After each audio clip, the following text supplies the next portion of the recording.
Manino zay tsy namena hatramin'izay fa efa 10 andro sisa ny herinandro sisa ny fividianana vao hoe mena garde corps dia tsy avela mihetsiketsika zay tsy mila garde corps zay nga matahotra an'izy fa maninona Iany Rajoel manao propagande tsy mitsahatra miteny amin'ilay olona mandeha mijery azy hoe tsika tsy maintsy manao fividianana amin'ny 16 novambra.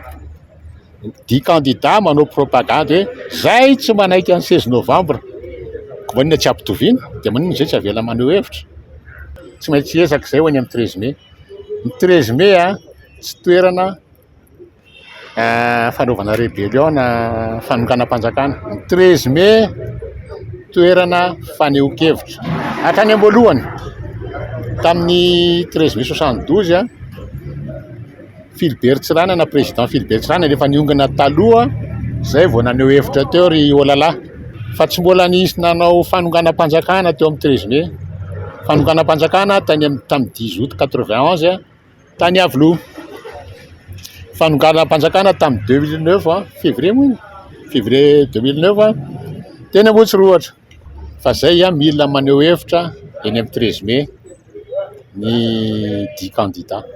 Zavatra takinay dia zao ampiaro ny lalam-panorenana article 46 raha vao tsy gasy tsy mahazo milatsaka filoham-pirenena. Raha vao par naturalisation manao voady ianao hiaro ny tombotsoa amin'ny frantsay mandrapahafatinao, ny harem-pirenena rehetra raha vao idira amin'ny frantsay dia ho alainy fotsiny satria izy efa nanao voady hiaro ny tombotsoa amin'ny frantsay.